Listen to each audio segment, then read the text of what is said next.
Today's guest is Tim Davies, a modular synth artist, drummer and audio engineer from Oxford, UK. Educated at Oxford University, where he achieved a master's in physics, Tim's scientific background has a large influence on his creative work, which explores the many parallels between the world of modular synthesis and jazz music. Tim is one half of the electronic duo Marble Sun, plays drums and synthesizers for the singer-songwriter Ralph Porrett, and also writes his own music. My name is Giovanni Grandi, and this is Let's Talk Music with Frap Tools. Thank you very much, Tim, for being here with us. Oh, thank you for having me. Would you like to start by telling us a bit what your musical journey has been? Where did you start from, and how did you end up with the modular synthesizer, and why? Sure. So I started making music and probably taking music really seriously when I got involved in playing jazz at school. So the trumpet was the first instrument that I really kind of felt at home on and enjoyed playing both by myself and in a big band and small jazz bands. And yeah, I just really got into that space where you really enjoy playing music with other people and kind of go, yeah, this is something I want to do, a lot. So the trumpet was really where I started, and that was my route into jazz as well. And I played all the way through university, also in a big band, and around that time I've been learning to play the drums as well, and was playing the drums in a sort of electronic jazz band too. And I think all of these things slowly started leading me towards writing my own music. And picking up modular was something I got to, I think, quite late, or perhaps later on than some people, because I've been making a lot of music in the jazz world, and playing drums, playing trumpet, doing a bit of recording, that sort of thing. And I've been really into electronic music for a while. It had been something that I'd really enjoyed listening to. I listened to a lot of it at school. People like John Hopkins and very early Floating Points and Flying Lotus and all that kind of stuff. It really got me into electronic music as something to kind of listen to, and I could see that there were all these overlaps between the jazz that I really enjoyed playing with all my friends and all the electronic music that I listened to. There was kind of these the two different genres were sort of feeding into each other, but no one was really doing both in the stuff that I was listening to. And yeah, I started with modular about 3 or 4 years ago now. It was something that I'd always been very fascinated by, but never really had the time or necessarily the money to actually get into. And it was only when COVID came around and we had 18 months, 2 years worth of lockdowns here in the UK that I had both the sort of time and resources to kind of properly sink myself into it.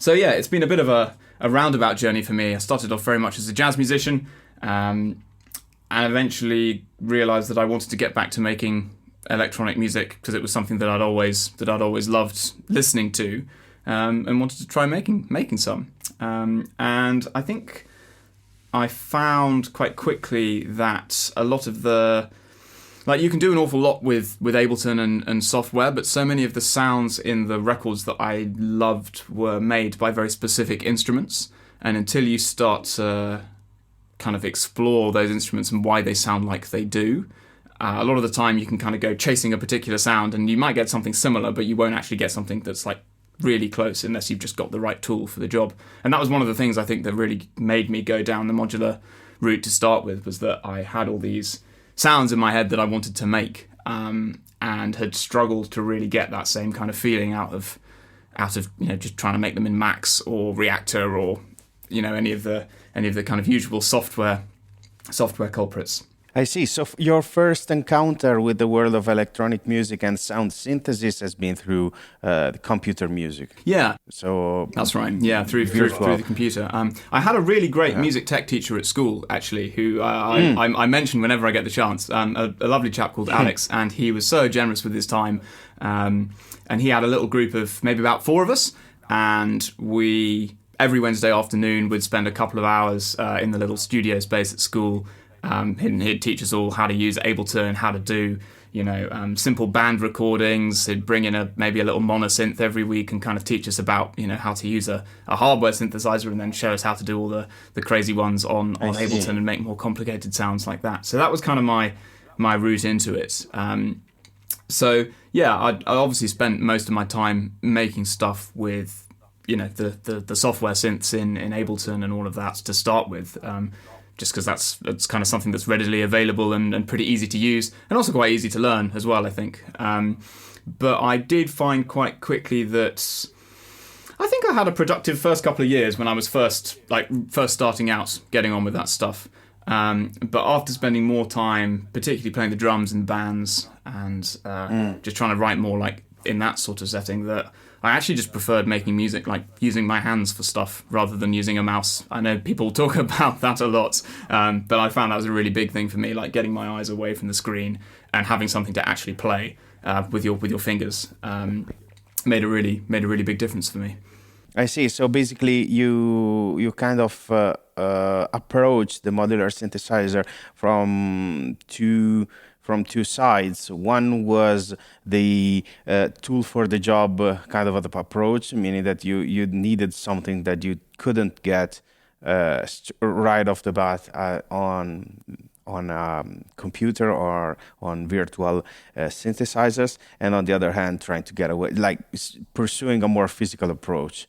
Yes. Towards even though at least for like your project that I know the most, so Marble Sun, we may have the chance to talk about throughout this episode, was you play a mixture of both. You are, or at least I think it seems like the Ableton Live or the DAW is like the centerpiece of your composition, and then you use the modular synthesizer as a tool. Yes. Yeah, that's absolutely right, yes. So I think one of the things I really like about modular as a format is how you can, just from having a simple selection of items, make so many different types of instrument with it that can be played in so many different ways. So if you want to do the whole, go down the modular composition and sequences route, like Cezanne Ciani sort of thing, you can do that with one selection of modules, but also you can use more or less the same selection of modules to make, I don't know, a set of 3 or 4 different monosynths, which you might all play from the MIDI piano roll out of Ableton or Logic or something like that. You can treat your modular system as a series of different instruments, or you can treat it all as one instrument that's designed to be played all at once. And you can kind of go on like a sliding scale from one to the other. And there isn't really anything else out there in the music world, I think, that behaves quite like that. And that means that whilst there's like obviously quite a lot you need to like invest to actually get going in modular to start with, once you've got a system, you can use it in so many different ways that I think you really do get quite a lot out of what you put in. Yeah, it seems like the modular synthesizer can sit anywhere in the production chain, from the very beginning where you actually develop your whole composition into it, and then use the DAW just for tracking, or it can be somewhere further down the road where it can process something coming from the DAW and going back in. And any other kind of approaches, for example, the Tristram Carey approach, where the synthesizer was just a mean of creating sound, and then you take those sounds and then you made music on the tape, but not in the synthesizer. So it's a very protean kind of instrument, and I think that it's maybe the more I talk with artists and musicians, the more I realize that maybe it is not a single instrument. I mean, it becomes an instrument the moment it is played by someone, and it becomes a very specific instrument only at that time. Yeah, totally. And I think, for me at the moment, I'm definitely using it more for the kind of like latest 2 stages in the chain. So rather than necessarily having the ideas at first on the modular and getting the first bits of music out of that, I'll be using it more as almost like an external plug-in, dare I say. So something to make sounds, build an instrument like one line at a time on the different arrays of modules that you've got to record lots of different sets of parts. So make a bass when you need a bass, make a lead when you need a lead, make some arpeggios or like some strange polyphonic sounds when you need those. And then I'll use it a lot in the kind of like mixing or post-production stage as well. So if you've got, I don't know, a particular set of sounds and you need to make a little transition between sections, or maybe you want to mess up some drum loops to make a few like fills or that kind of stuff, I'll use the modular as like a big effects rig, almost like having a amazing, guitar pedal board just there and ready to use. So I'll more typically at the moment use it for the last two of those sort of musical stages. I think when I first started, I definitely did a lot more of what you might call like raw idea generation on the modular, just because that's a really good thing to do when you're kind of learning how it works. But that does also always, I think, kick you into like a particular style of electronic music too, just the things that you make when you're making like on the hardware musical ideas. They always kind of fit into a certain world, I think. And I think if you want to be a bit more, what's the word? You get more versatility out of it, I think, if you don't rely on it for everything. So if you just say, okay, I'm just going to use the modular for this bit, and I'm not going to worry too much about trying to make it do everything, so I'm going to let Ableton handle my note sequencing, and I'm going to let a polysynth handle some of the chords, and I'll let a drum machine handle some of the drums, but then I'll just use the modular for my crazy effects and for my arpeggios and for my bass, and that'll do. And all the other responsibilities can be taken over by something else. Then you can really focus in on the details, I think, because your patches don't have to get too complicated in that sense. So it's quite easy to be very considered with what you're making. Working exclusively on the modular synthesizer may be limiting per se, but I think that it highly depends on what kind of music are you trying to pull out of that synthesizer. Because if we are talking about house stabs, it's gonna be a mess. I mean, it's not worth it. It's not gonna be worth for example, or when you need like a very wide polyphony, just go get a polysynth or just use a synthesizer, VST. But if you play a specific kind of music that is tailored on the modular synthesizer, then there might be some chances where you don't need anything else and you can get anything. But I think that it highly depends on what kind of music you wanna play and you wanna get out of it. Have you seen the time? 'Cause it's just like we've been living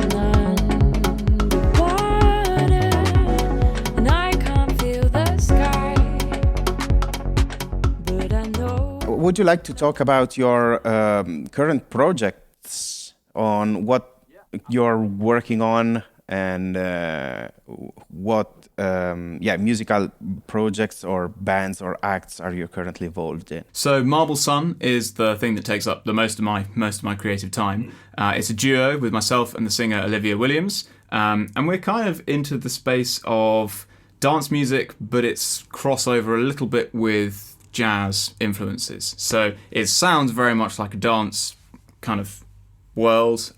We've got modular drum machines, polysynths, and obviously a singer as well. But all the songwriting is very much infused with, very, very kind of strong jazz traditions, really, to the extent that you could take any of our tracks, score them out, and maybe give them to a jazz group with like an upright bassist and someone on piano and drums, and they could probably make something interesting out of it.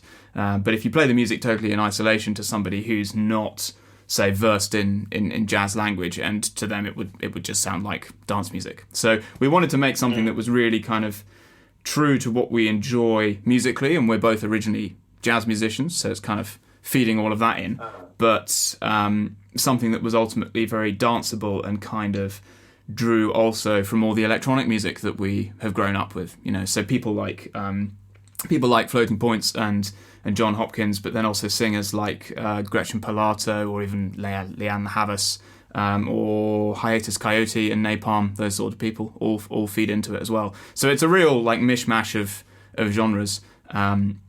But I think it gives us something which is hopefully quite unique.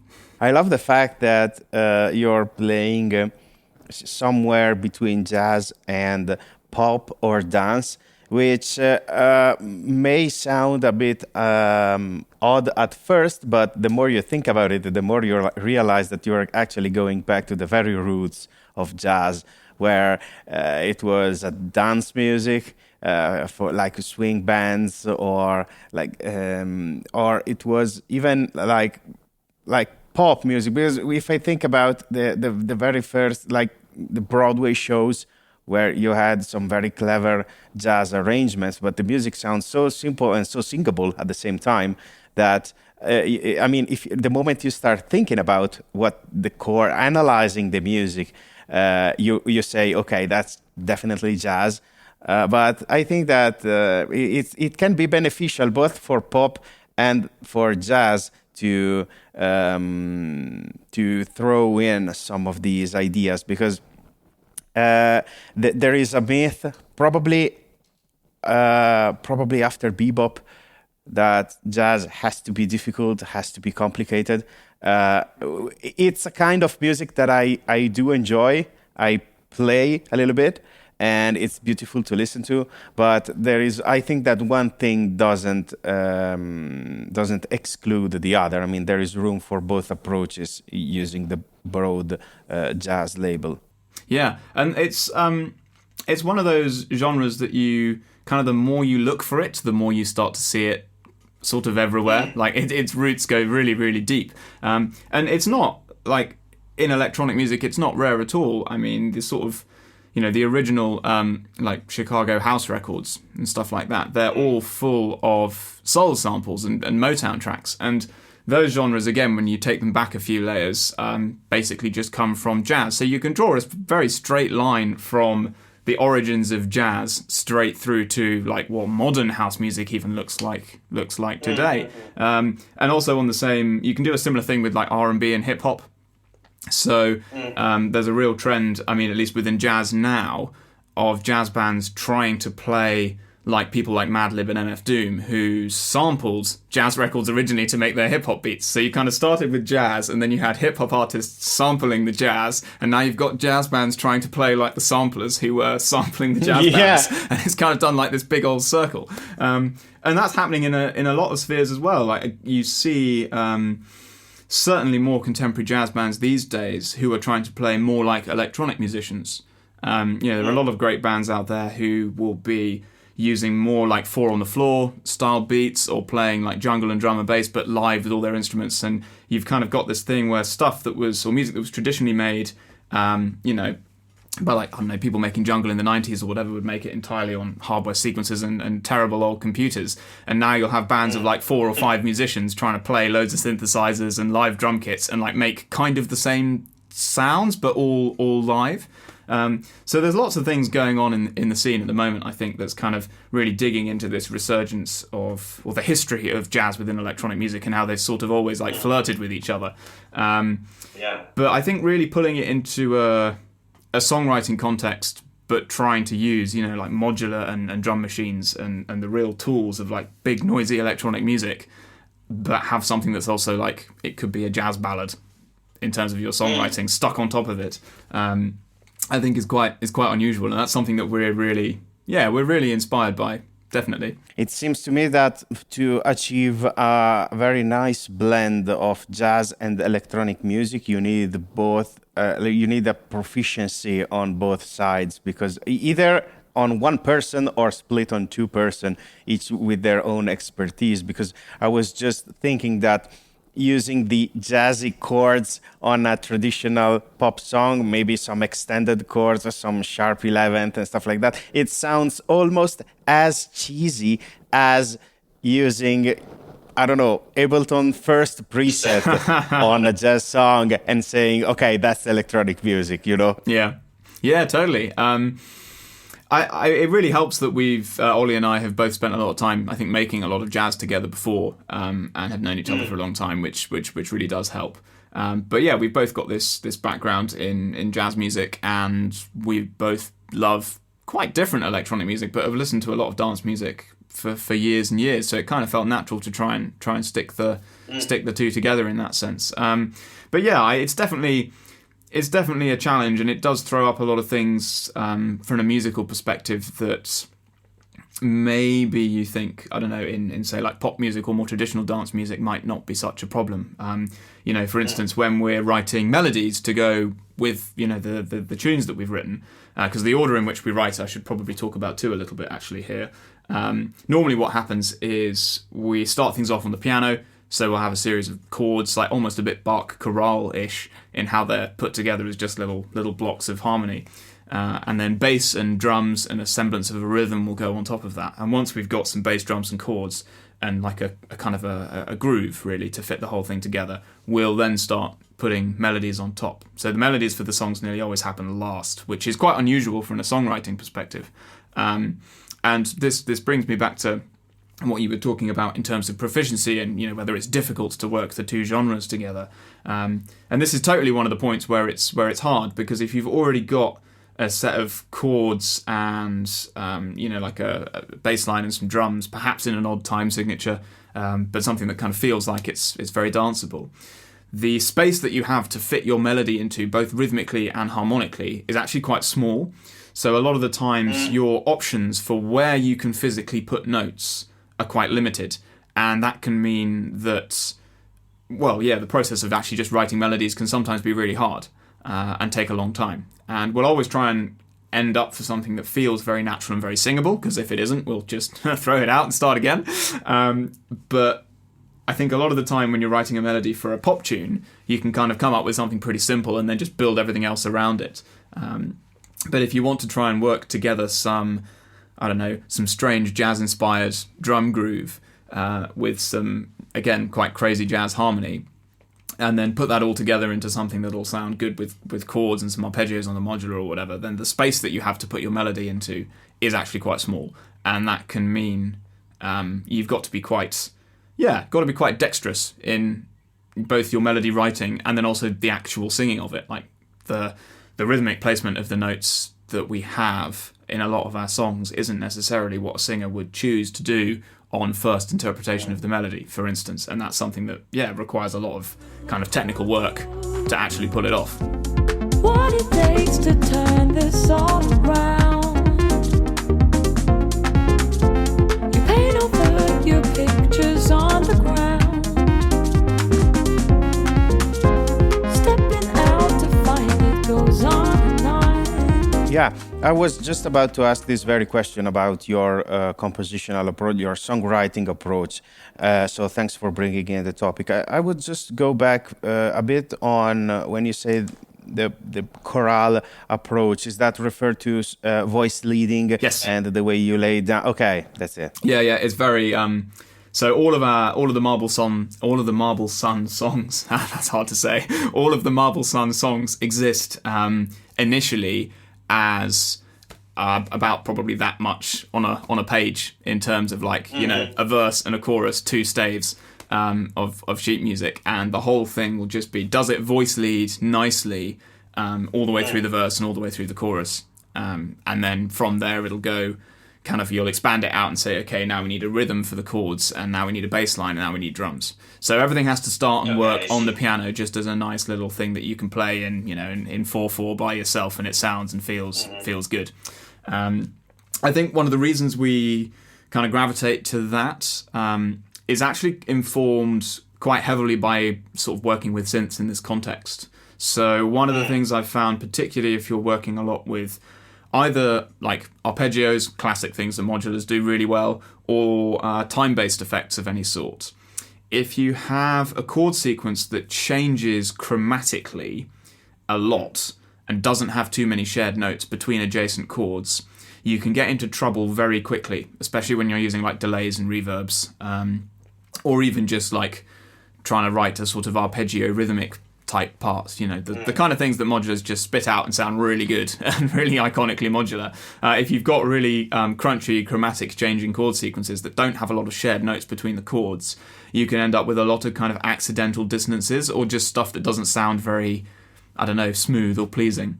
And one of the ways around this that we've, I don't want to say developed, but figured out for ourselves perhaps, is that if you try and keep just one or two notes shared between almost all the chords, not quite all of them, but just enough so there's a large majority. for some reason, it just really, really helps. And it doesn't need to be like 3 or 4 notes. It can literally just be 2. Like if you have 2 notes kind of in the center of your voicing, like somewhere around your thumbs and fingers. Maybe sort of the alto or upper tenor register, for instance, and then the bass changes and the very high treble changes. It's also the top of the voicing. Just keeping 1 or 2 really similar notes in the center of your voicing all the way through makes the process of sequencing synth lines, using delays, using reverbs, all of that stuff so much easier. So I think that's one of the reasons why we've kind of settled on this quite like Bach chorale way of at least starting songs, because it means you can tell very quickly how easy it is or not going to be when you pull up all the chords on the modular and the other synths. Like, how easy is that going to be to flesh it out into a larger song structure without getting problems from, you know, the things that typically give you problems on a modular? I see. So I unconsciously followed this approach when making the patch that we will listen at the end of the video, inspired by the one that you made, that we will listen earlier on. I took a 4-chord progression, something quite simple, but for example, like a B flat 6 add 9, C major add 9, A minor add 11th, and D7 flat 9, and basically by keeping the C throughout the chords, I obtained something very, very similar. And so yeah, I somehow it's good to hear that this approach is grounded in your songwriting, and going back to the voice and to the final, like the melody comes last kind of thing. I think that, yeah, it's quite unusual from the pop perspective, maybe, but at the same time, I think that it feels, at the end of the day, it feels very natural. Probably because of your jazz background, because I remember reading that many bebop tunes, especially Charlie Parker tunes, were actually spin-off of his solos. And basically, when you are soloing over bebop changes, you are doing a very fast composition, but that's basically composing because you have to taking a lot of things into account, and you don't have that many ways to play your melody, just like as you were saying before. So you don't have that much room for the melody, and yet, if the changes work, you can pull out something great nonetheless. Yeah, it's definitely something we've kind of settled on almost by accident, because we spent quite a bit of time in the early stages sort of playing around with different orders of putting things together, and I think it just felt most natural going that way around. I mean, in terms of the sort of division, if you like, I normally start most of the tunes myself. I've got a rolling kind of bank of like sketches in my notebook of things on the piano that might be worth sort of bringing to the attention of the class. And I think it's perhaps also a bit because all the synthesizers and stuff like that is very much my end of the partnership.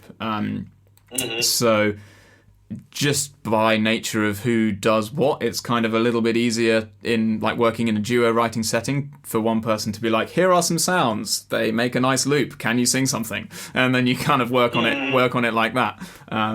Whether, I don't know, it might work the other way around.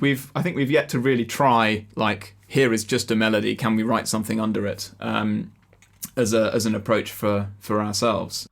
So basically, since we've been talking a lot about your musical influences, your workflow, your compositional strategies, I think it's a good time to edit your patch in, followed by a patch breakdown, and we will meet in 15 minutes or so to discuss it and to carry on the conversation.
Okay, so there are 4 voices going on in this patch. So the first one is a standard subtractive bass voice here, using a square and a saw from these AJH modules. Got a transistor ladder filter, quite high gain on the inputs, keep a bit of crunch in there, which is nice. And then from the output of the filter into a VCA, and then up to the outputs here to the studio patch bay. And we're using these 2 IntelliGel ADSRs, one for the filter cutoff and the other for the VCA. And that sounds a bit like this.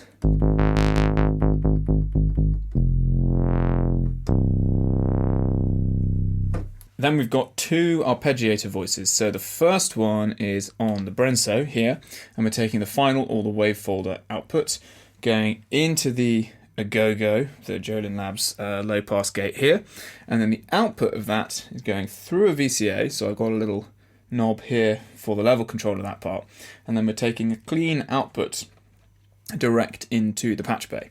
And this part is then split at the patch bay, and a copy is sent clean into Ableton, and another copy is sent to the Auto, BIM and BAM delay and reverb, which are just down to the left out of shot. And that sounds a bit like this. Then the second voice, doing the second arpeggiator, is down here. It's the Pittsburgh primary oscillator, and we're just taking the fragments waveform out here, and the fragments waveform is kind of like an analog bit crusher or downsampler. That takes a triangle core oscillator and basically scrunches it up a little bit, kind of a cross between a bit crusher and a wave folder to my ears. But that's going through the Polaris filter, and then from the output of the filter we're going into the VCA, and then up here to channel 2 on the Verbus mixer. And that sounds a little bit like this. You can kind of hear that downsampling going on there.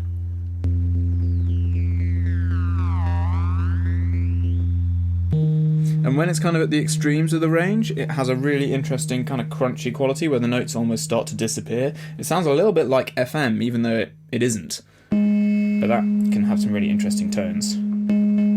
So we're using the Quadrax here to control the envelope, both for the VCA and for the filter. And I'm also taking an output of the white noise from Sapal up here and plugging that into the frequency mod number 2 on the Polaris, which is just down here behind these cables. And putting a white noise into a filter cutoff, I find gives a really nice dusty old type tone. I really like the classic sound of something like a Rhodes Chroma, but I obviously don't have one of those. And I find the kind of textured sounds you can get from both layering noise into a patch and using noise as a modulation source, either for pitch or for things like filter cutoffs, is a really nice way of kind of getting some of that old, crusty sounds, really. So if I just turn that up so you can hear it really extremely. So that's with the noise off. And then with the noise on.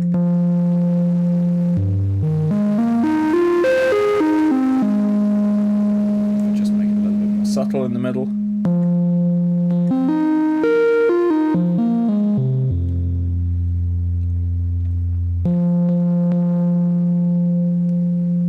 So then the output of the mixer is fed into the C-Legs delay. Let's turn that on.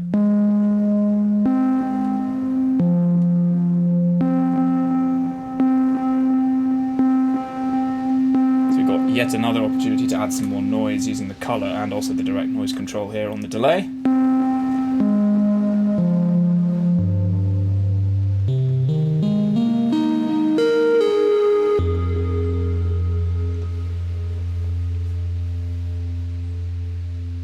So the fourth voice uses the Morphogene. I've taken 3 notes out of the Brenso to make a high pedal and recorded them into the Morphogene. They're played in reverse mode and transposed up an octave. That's sent out to the Fumana, from the Fumana into the Agogo, and then from the Agogo into the mixer on channels 3 and 4 here, and that sounds a bit like this.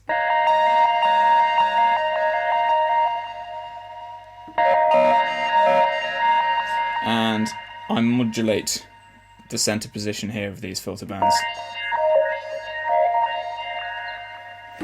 So the Agogo here has a really nice feature where you can kind of send in 1 or 2 envelopes and then split them between all the different channels. So we've got quite a few different voices coming in here. We've got the main arp from the Brenso. We've also got the high pedal part from the Morphogene into the Fumana. Then there's also a blue noise from Sapel coming in on a separate channel. And all of those parts share the same envelope, which is channel 1 on the Falistri up here. So when I adjust the decay up here, the decay of the white noise hi-hat type part, the Morphogene pedal part, and the main Brenso voice all change together, even though the Brenso is being sent clean out separately on the mixer, but the Fumana and the Morphogene and the hi-hat parts are all being blended together, as well as the primary oscillator is being blended in here too, all going through this delay. So this one envelope is kind of controlling two different parts of the signal path at the same time.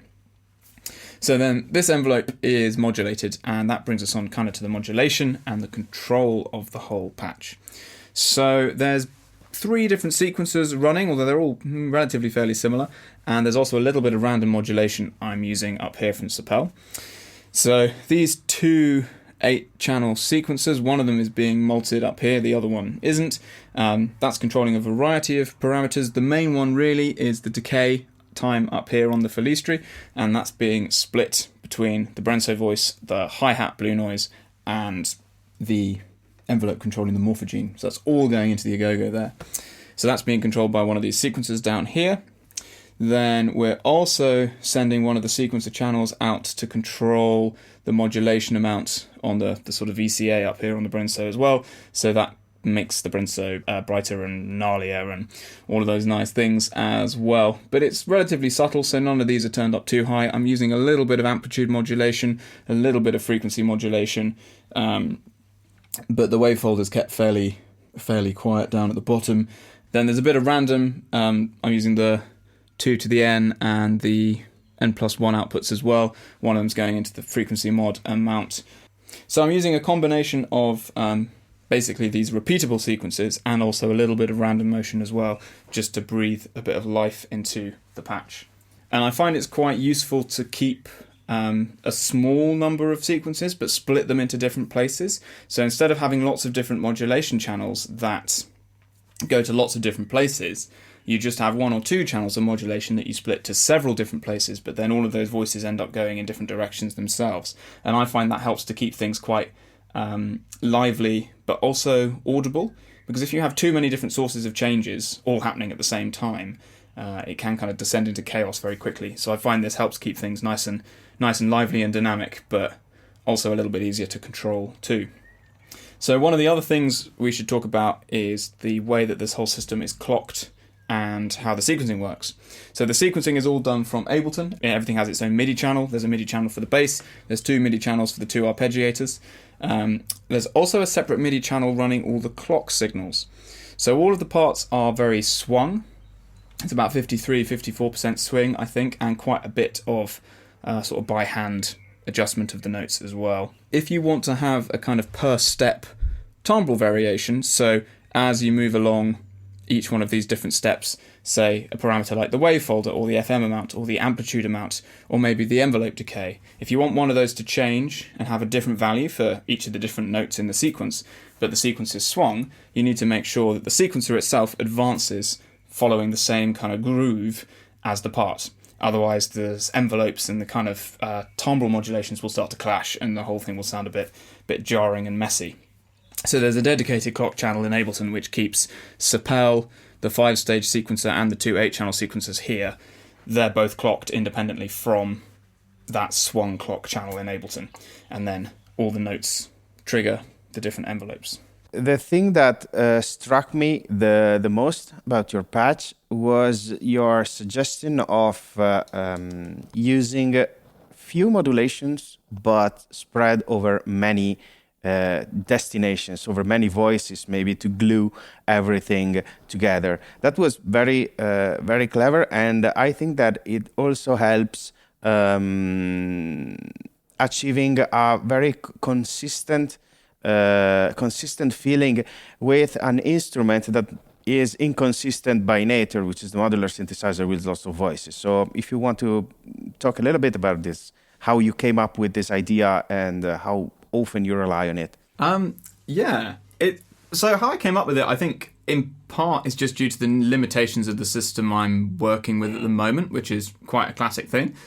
So in the video you saw, I'm using basically the verbose multi-stage, which is like 2 8-stage CV sequences, and also the sequence selector, which is just a 5-stage sequencer. So that's based on the one on the Buchla easel, right?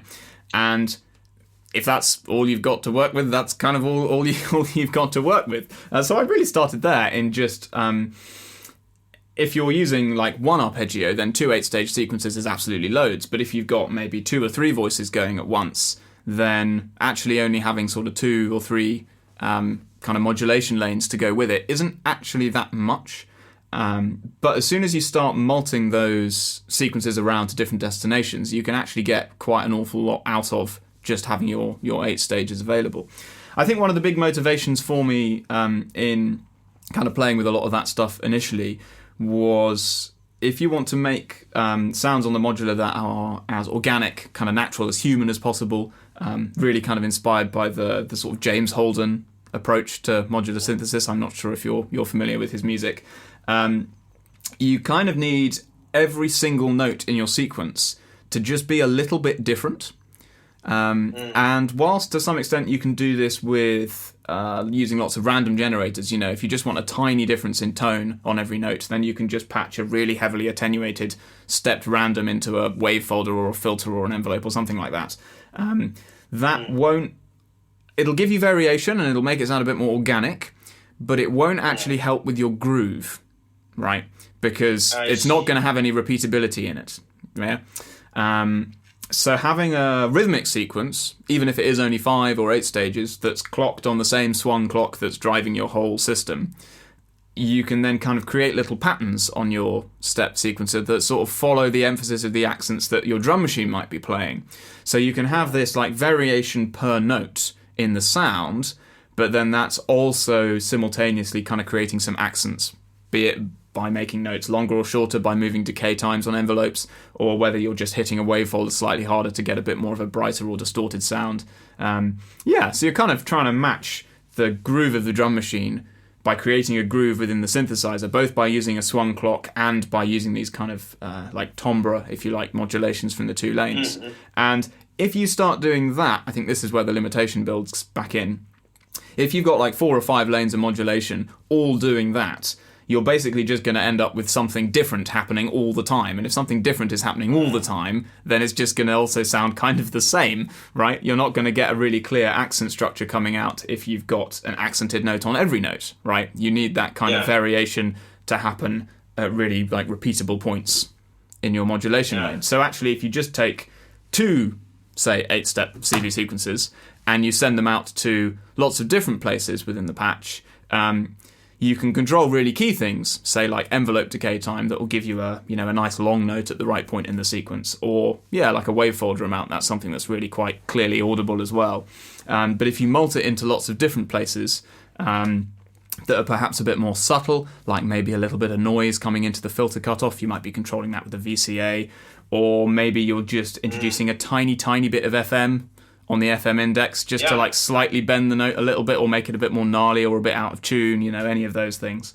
But you use the same CV sequences for it, then you just get a little bit more modulation, but the whole thing still feels very consistent, and it's not too sonically confusing. I think there is definitely something in there as well about how easy it is to keep track of and perform with.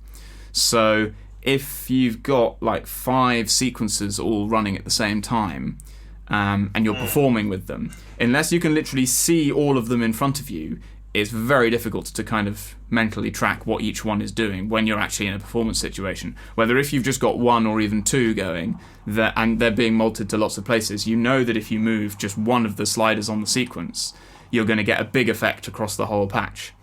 And actually, that's a really useful thing from a performance perspective, being able to just move a couple of sliders in a few places and then get a really big impact.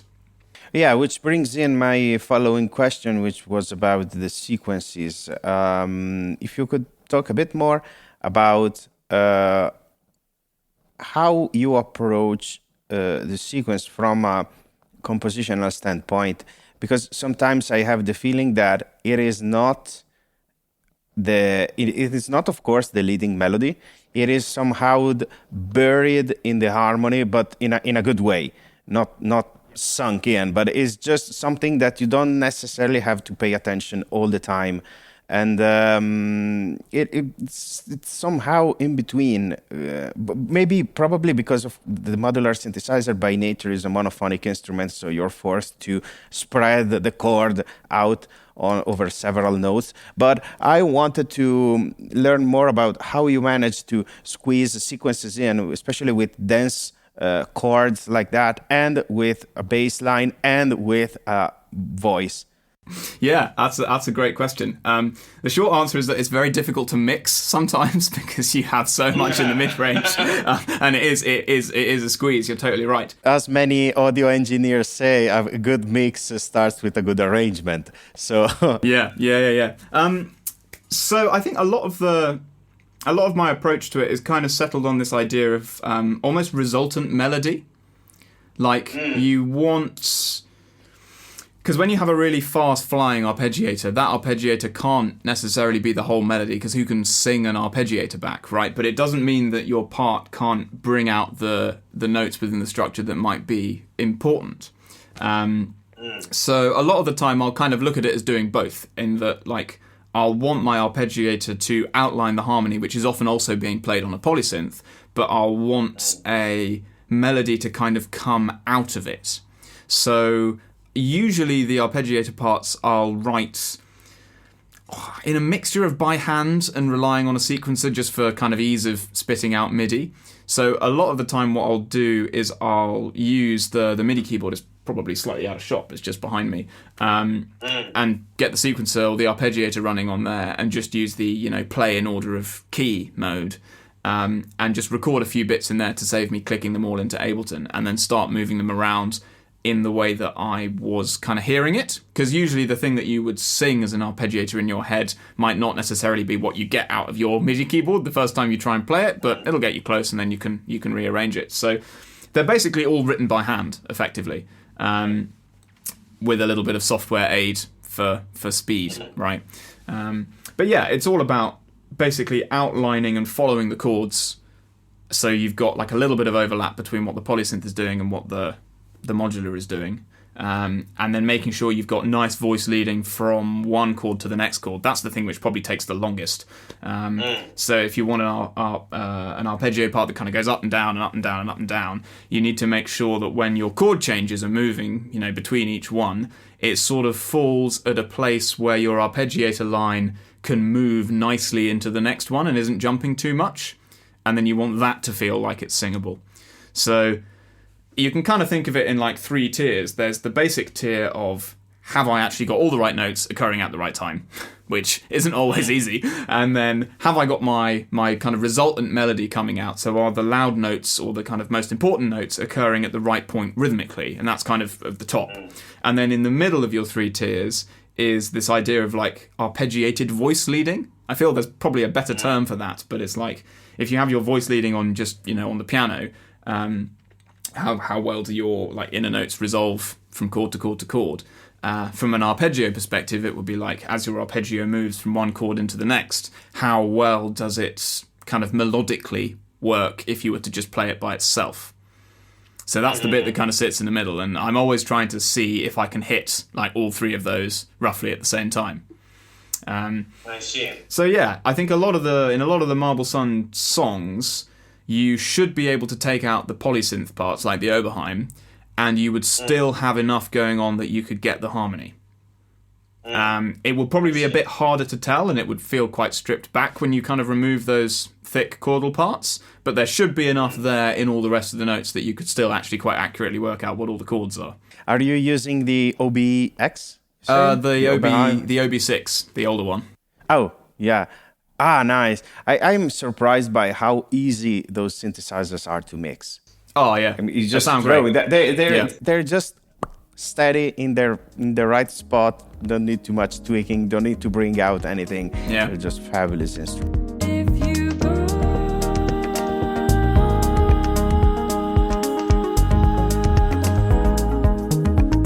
you know it doesn't matter. You just grow.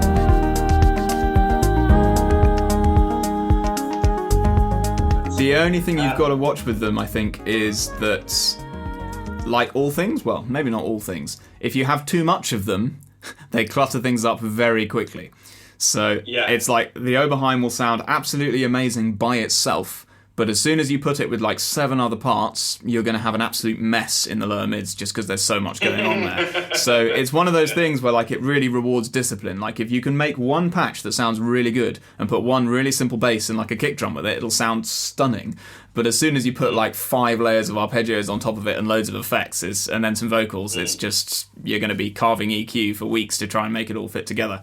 But yeah, it's I love it. It's such an inspiring instrument. Like it just sounds great and characterful, like right off the bat, which I think is almost all you can ask for, really. You know, it's not the most versatile synthesizer in the world. I don't think that's a particularly controversial statement, but it sounds so like interesting immediately.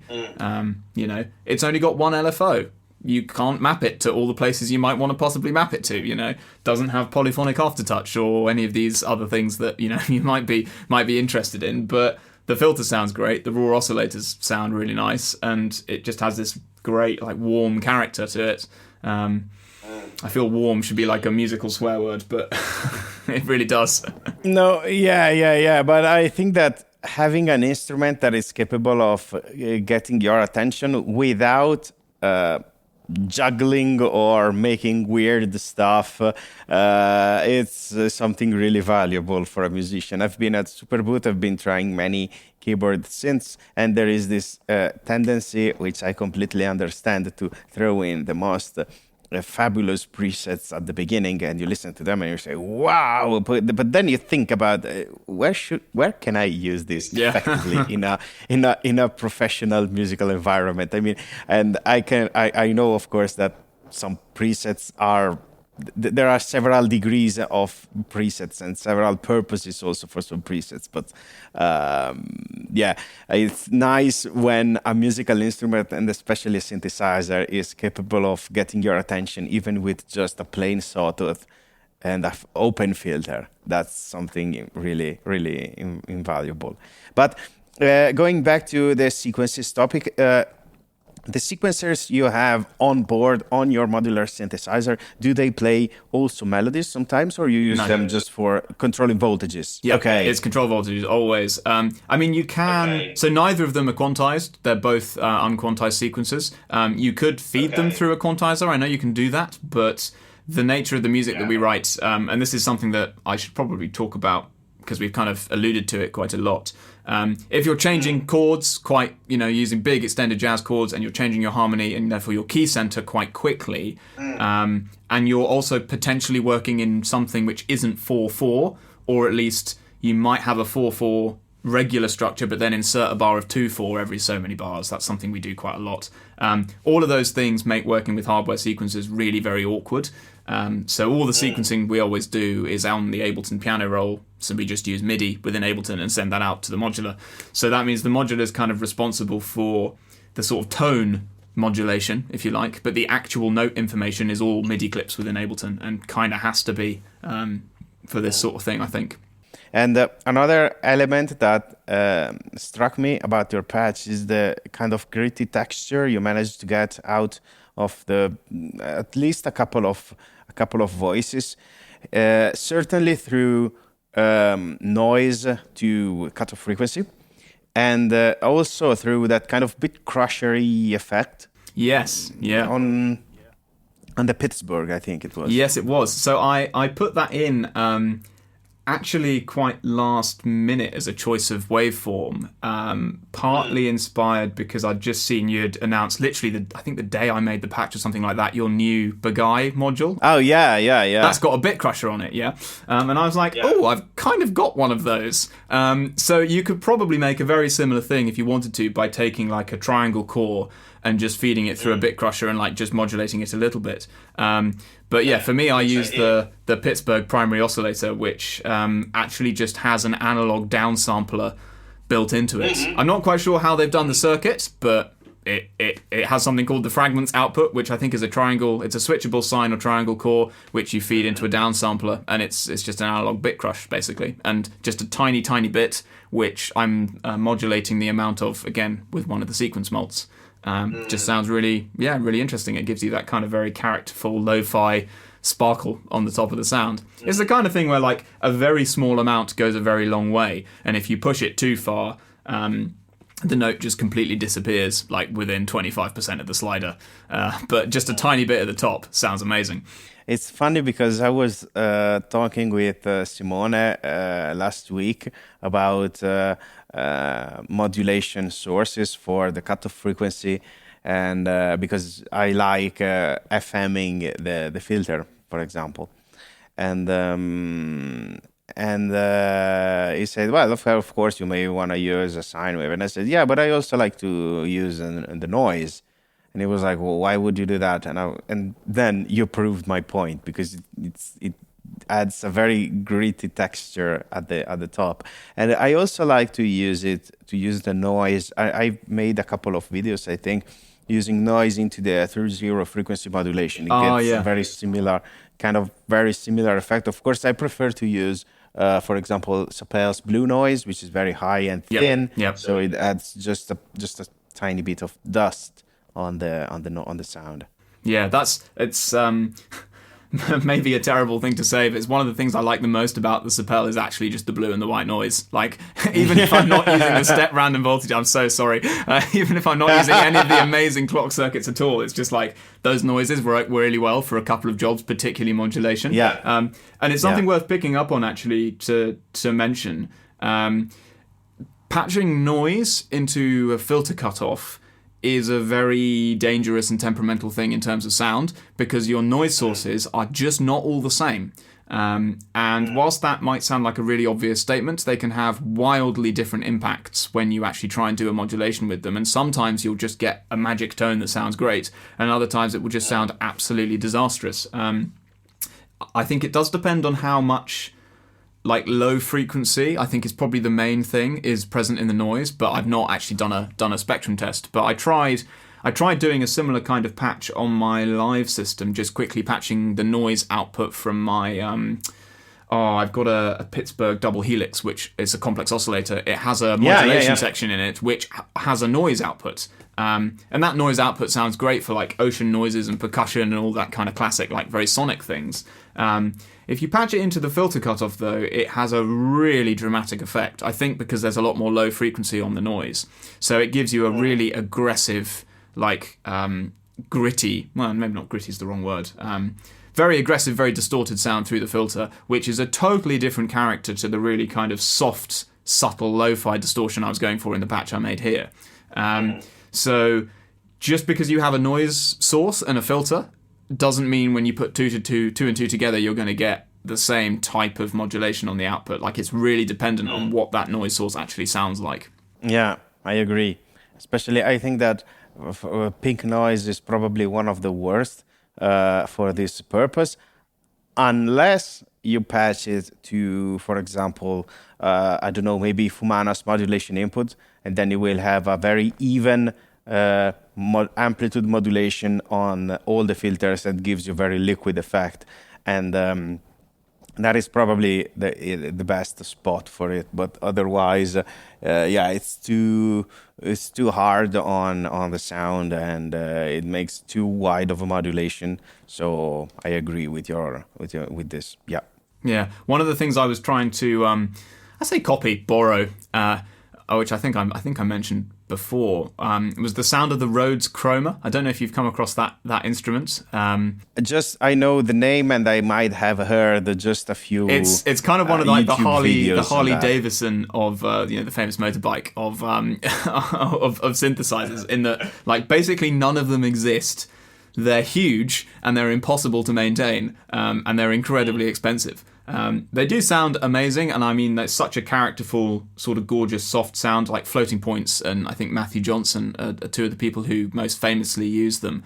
But yeah, it's a really, really difficult sound to emulate, and when you hear it, you just kind of know that it's one of those. And I think one of the things it gets so like nicely is that characterful, like, noisy distortion, which I think is in part I don't even know if it's a mapped filter with a noise modulation, or if it's a gritty sounding output and the modulation just sounds really noisy. I have no idea. But I know you can kind of copy the sound by basically trying to introduce noise at several stages in the patch, whether it's patching a little bit of noise into the actual pitch, really heavily attenuated, of course, but just to give you a little bit of like actual instability in the oscillator kind of tone itself. Or then patching a bit more noise into the filter cutoff, and then putting a bit more noise actually into the audio path itself through a filter and then a VCA. And then if you mix all three of those things together, you can get a really like dusty, lo-fi, crunchy, like, vintage 80s analog digital mixed together sounds. You know the thing I'm talking about, right? You can get that before you've even hit any effects. You haven't even pulled out your tape delay or your lexicon or whatever, and you're still just coming out of the synthesizer completely clean, but you can introduce a lot of that kind of like failing of the circuits, if you like, just by using noise and careful modulation up front with the instrument, which is, again, like something I really love about modular, is that you have the flexibility to do this. You can't take on the Oberheim you can patch the noise, I think, you can patch it to the frequency of the oscillator core and to the filter, but if you do that, you lose your LFO, because the thing that provides the noise modulation is the LFO tool, so you can't have both. I see. So you can kind of get like some of the sounds, but as soon as you do that, you lose one of the other elements. So yeah, being able to kind of stick all of that together in modular is something that I always like trying to do, is like how, you have this really iconic tone that you really love in your head, and you think, okay, well, why does this work? How close can I get to it with the tools that I have? And sometimes it'll work and sometimes it won't. There are some things that you just can't emulate without the right bits of kit. Like, I don't know, a Moog bass. If you don't have a ladder filter, you don't stand a chance. Like, you might be able to make a nice crunchy bass tone. It's not going to sound like a Moog unless you've got the right filter. But you can still learn an awful lot from trying to like imitate those sounds and then copy why they work. So even if you can't make a Rhodes chroma on a modular, well, it's not polyphonic for a start. You're only going to be able to make one note at a time. But like trying to identify what it is about that sound that you're so excited by or that you really like, and then think, okay, how can I recreate that with the tools that I have? Actually having something physical in front of you that you can just sort of patch up, I think is a really nice kind of learning exercise, and you can pull a lot of your own techniques out of, I think, processes like that. Yeah, I agree. Absolutely agree. I've been doing many videos on the YouTube channel trying to get as close as possible to different sounds with only the Frap Tools setup, which is something that I wouldn't recommend to anybody, at least sound-wise, because it's just not worth the hassle. But it is worth it not to get that sound, but to get to know your gear better. And to go to better understand how your gear works, and also how the sounds themselves work. Because if you had like infinite instruments at your fingertips, I don't think that you would learn as much sound design as with a limited gear that purposely cannot get there. Yeah, I think the limitations are definitely important. It's yet another one of the things I love about my modular synth, is that, like, whilst on the one hand you can do basically anything with it, by the nature of its format, it also feels like it's limited.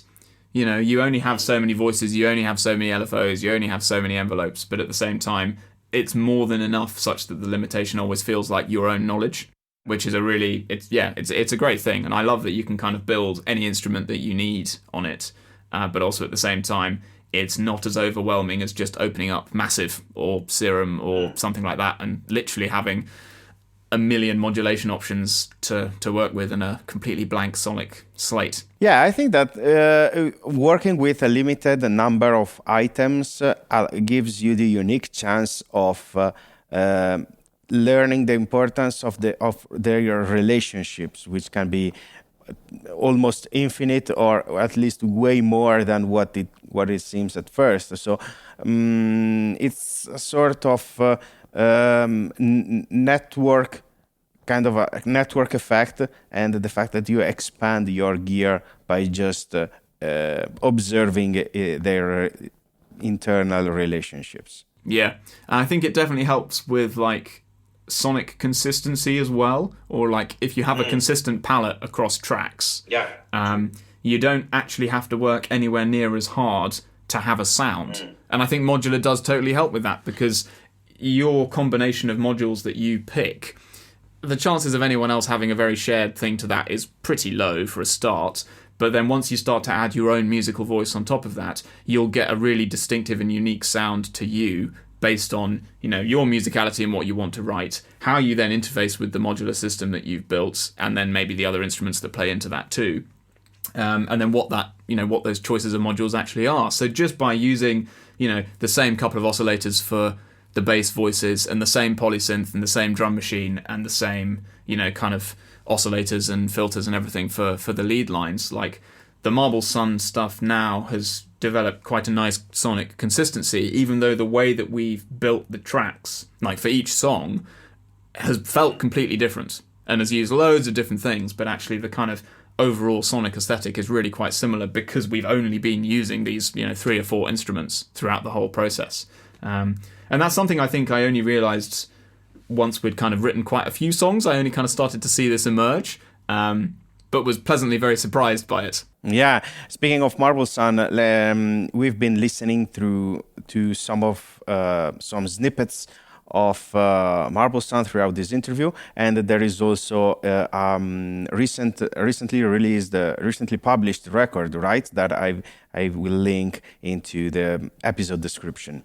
Yeah, thank you.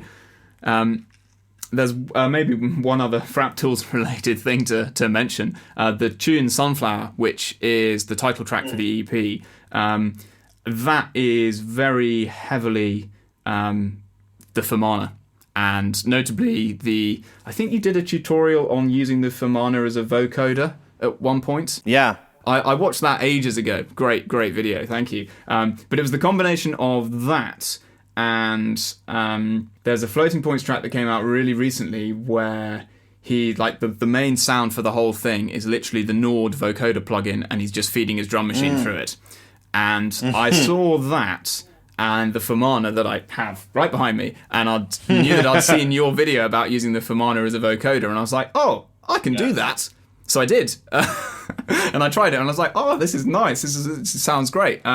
So the main sound you can hear it really clearly in the intro of Sunflower, and it's kind of going all through the track, is chords from the Oberheim going into the main input, and then the drum machine output from the analog rhythm going into the modulation.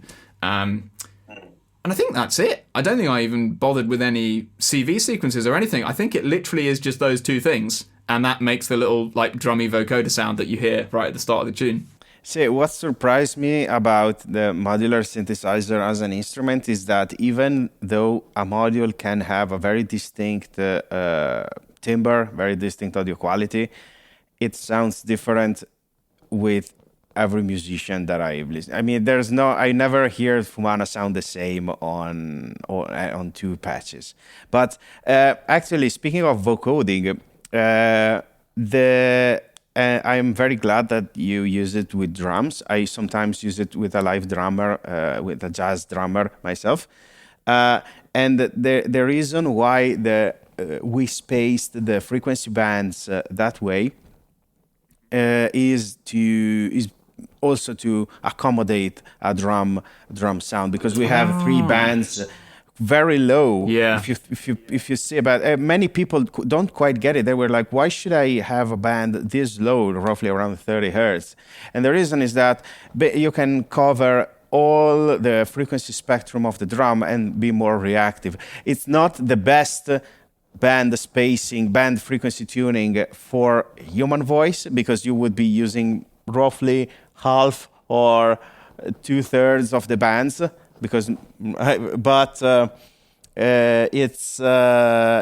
it's perfect for drums and drum machines. Yeah. There is I have to mention it. There is one thing I wish it did. The little envelope controls on the bottom left corner where you can, like, shorten them up and lengthen them.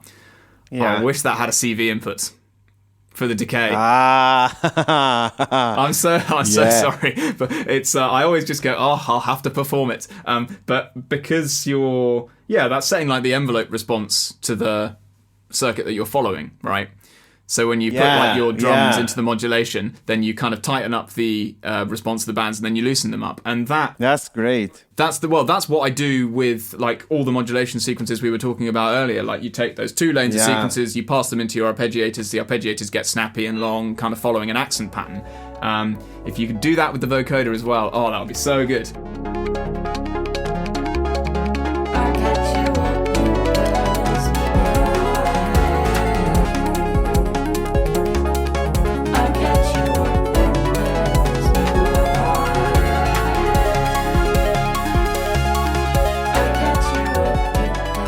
That's an excellent remark, actually, which basically almost it is perfect to bring in the final questions of this podcast, which is if you could pick the next, the future upcoming Frap Tools module, what would it be and why? So much pressure.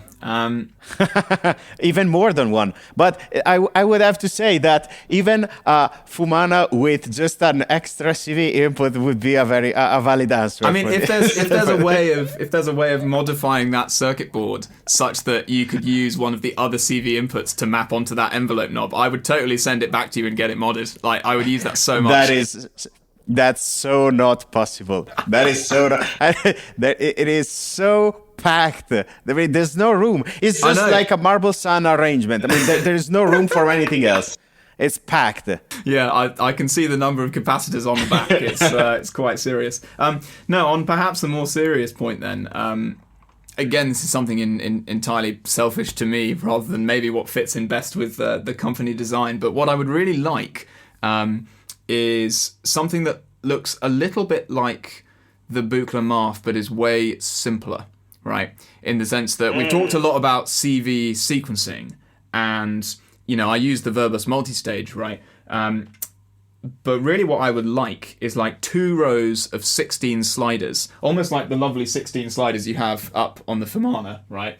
But I would just like 2 of those, and that's it.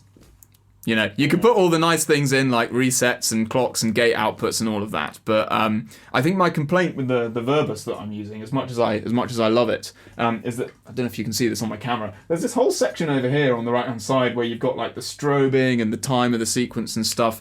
Mm-hmm. And if you're clocking that externally, which if you're doing any kind of groove-based music, you basically always will be, you just never use the entire right-hand side of the module, and it just feels like a bit of a waste of space. And actually, I would really like more than 8 steps for a start and 2 lanes. So something where I can see the voltage for all 16 steps, and I've got it twice.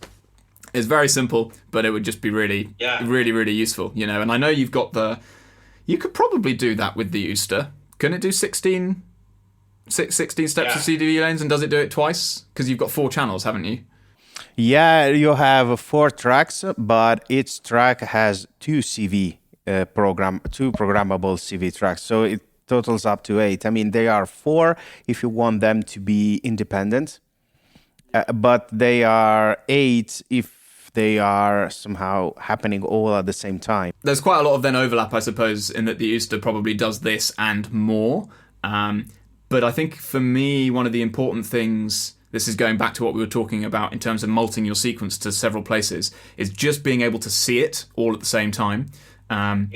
So I had previously a Maleko voltage block to try and solve this problem. Could I just get more out of my sequences? But the thing I really didn't like about that is it's an absolutely amazing modulation tool, but you can't see what you're doing because all of the sequences are hidden like per channel. So you have to grab a step and then say, I want channel 1 for this step, and then you just move slider 1. So slider 1 corresponds to channel 2, slider 2 is channel 2, etc. So you can never actually see what your sequences are at all at any point. And being able to just especially if you're doing something live and you're using modular on stage, just glance at it and know straight away where you are in your sequence and what the CV value is based on the position of a slider.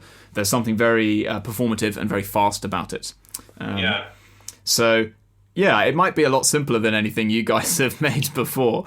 Yeah, especially, but I think that there might be some. I mean, the Marf was an incredible instrument. The more I think about it, I try to learn it, and every time I say, "Okay, I got it," and then I see somebody using it for a completely different purpose, and I know, okay, I didn't understand either. I think it's an instrument that is very hard, probably one of the hardest module to learn on paper. I think that you must have it.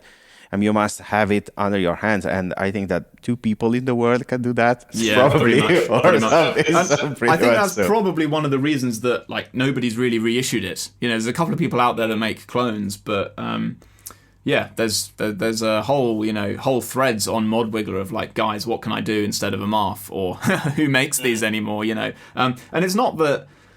I have no need really of the note sequencing that you can do with it. That's just not how I write music. But very simply, having something with that many sliders, so you can have a nice 16-step sequence in slider format. Again, there's not that much that I know of in modular. In fact, I don't think there's any modules in modular that do that. Someone will correct me, I'm sure, hopefully. But yeah, there isn't a module I know of that has 2 rows of 16 sliders and then all your usual sequencing capabilities, like, can you jump in on like a step address? Can you do gate outputs per step? Fancy things like playing it forwards and backwards are nice, but I'll take it or leave it. I just want my nice addressable CV sequencer with 2 lanes, and that would do an awful lot of good for me. And I think I don't know if you've used the Electron boxes much.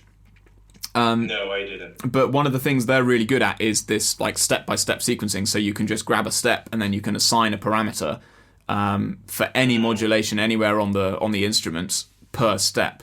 And it's a kind of famously tricky sequencing workflow. But once you get it, it's really fast, and you can then make really like interesting and dynamic and very changing and evolving grooves very, very quickly using it. And I think that's one of the things I'm always trying to kind of copy, because I always make my drums on the analog rhythm, and trying to like copy that immediacy of like sonic variation per step into the modular world.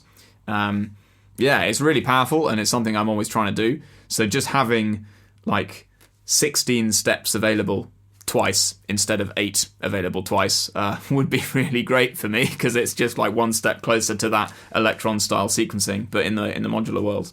Yeah, but I think that it is, you kind of addressed implicitly the issue, because the Electron workflow, you said, is a bit tricky, but once you get it, it's excellent. And I think that this kind of issue is more of a problem of perhaps finding a different workflow rather than finding a different tool, maybe. Yeah. I mean, you could totally do it on... like Ableton would solve this really easily. Max, you could have a CV sequencer in Max. This is something actually we've not really talked about at all, but there's the integration of using software for MIDI control and sending it out to the modular. So if you had like a Max CV sequencer and maybe a MIDI controller with 2 banks of 16 sliders, you just have to make sure that was sharing the same clock, and then you could send CV over USB MIDI into your modular, and you could just do it like that. And maybe that's something I need to dig into. In fact, that actually sounds like a very good idea. Yeah. I'm kind of it's the funny thing with like the Ableton tools is that there's so much in the Max library, and there's nearly always someone that's had the same problem as you, and you just have to go and find it. So there's so much stuff on there. But at the same time, it's not... I've never found it the easiest of programming languages to get into. And I don't really know why. I mean, I think I maybe just need to sit down and spend a bit more time with it and start building a few devices to solve these very specific problems. That would probably help me quite a lot. But maybe you're right. They might be already there. I remember that I was looking for. I was playing live with this band, and I was using the modular mostly for the Benjamin, which is one of my favorite designs ever. And I realized that maybe I don't need to travel around with my complete Uno case just for that. And so I said, why don't I go into and set up a live project and play with a MIDI controller, and then I can program. I can try and program Benjamin on Max for Live, because it's a very simple circuit but very elegant. But then I said, just like you said, probably someone already did it, and then I found it, and then it was there. So I bought it, dragged it in, and mapped the controls, and it works. So this kind of it may be already there. The solution, yeah, indeed. So I think that we can cap it here for today. We said so many interesting things, and I really cannot wait to put them into practice in the patch that I will edit after we said goodbye. So thank you very much, Tim, for being with us today. I remind to the listeners that the Marble Sun EP can be found in the link in the description. And I think that this is it. Thank you very much for being with us. Thank you for having me.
Okay, so the things that struck me the most about Tim's patch were the overall groove of the uneven kick drum pattern, the cymbals, the moving cymbals, the groovy bass, the use of noise over the cutoff frequency, and the idea of mixing modulation sources and sending them to multiple destinations to glue the thing together instead of having lots of modulation going to few sources. A huge difference with Tim's patch is that his setup is hybrid, using a mix of DAW and modular synthesizer. I prefer to, and also other outboard. I choose to keep everything mostly in the box, just for an experiment and a challenge to myself. So I programmed a kick drum on this channel, and I obtained the kick drum by using a series of gates on the Usta sequencer to trigger an envelope on Falistri, highly exponential. This envelope goes to the exponential frequency modulation input of the BrainSauce green generator, and it is tuned very low. I am patching the sine wave straight to the CGM, and if I increase the amount of FM, I will have a more higher starting point of my kick. I can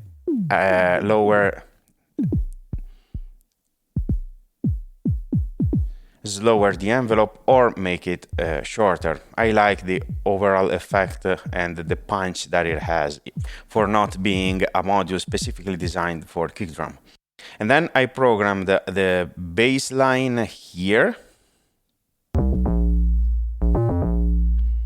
by patching the wave folder, the final output, to the first filter here on the Kunsa, set to 24 dB per octave, mild resonance, mild saturation. And I have all the gates of the sequence triggering an envelope controlling the cutoff frequency. And just a few gates are going to BrainSauce wave folder ping input to provide some accents.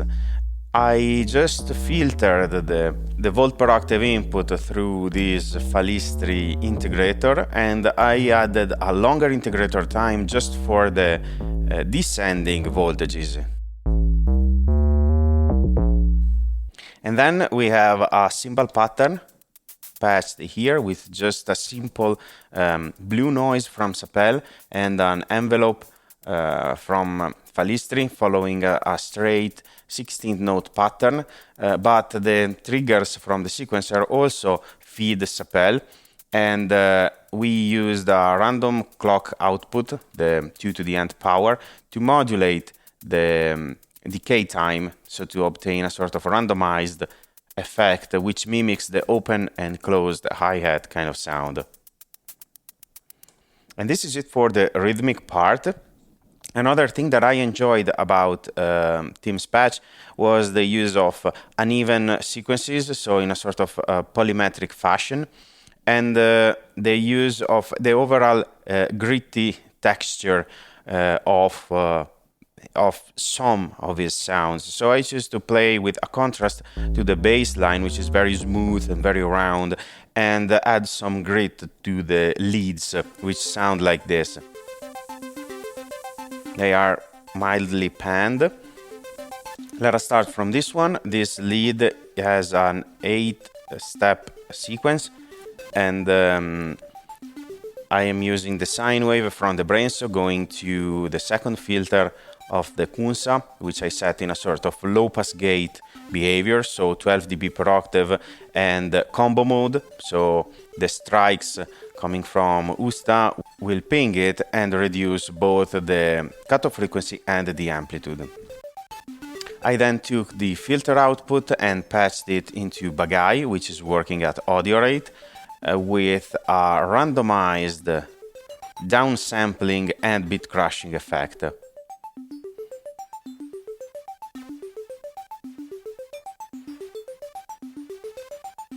As you can hear, it introduces some grit. I can reduce a bit the clock to introduce even some downsampling, and I am using some random voltages from Sapel clocked at the same ratio.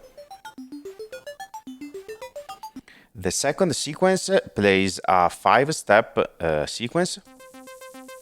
It sounds like this. I used a sawtooth from this Brainstorm, and it feeds 2 filters on the Kunsa. One with a more classic low-pass gate kind of effect, slightly resonant, 12 dB per octave combo mode.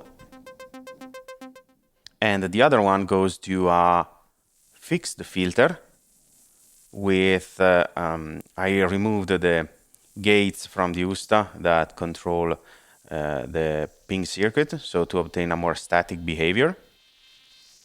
And I set it to bandpass mode, and I passed Sapel's white noise to the cutoff frequency CV input.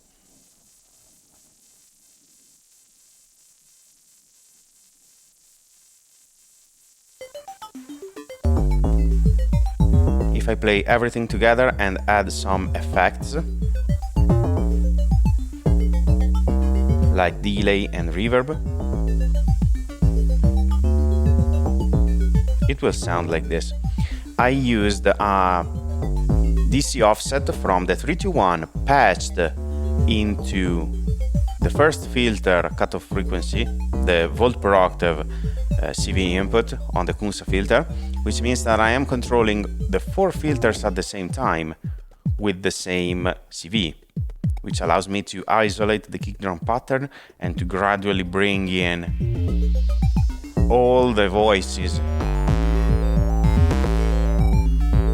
by just rotating one knob. I enjoyed very much Tim's use of Fumana, and instead of feeding it the Morphogen, I just played my JP8000 live with a very simple pad, and I am modulating it in real time by combining the 2 main envelopes patterns that I have. So I have the kick drum pattern that modulates the central frequency of a sort of notch filter, and the cymbal envelope pattern that is controlling the tilt parameter.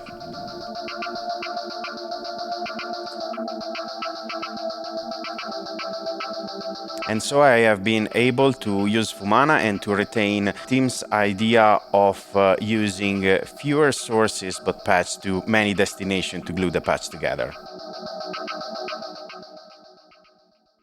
I hope you enjoyed this patch and this episode. If you have any questions, feel free to discuss them on our Discord server, which I will link in the episode description. My name is Giovanni Grandi, and this was Let's Talk Music with Frap Tools.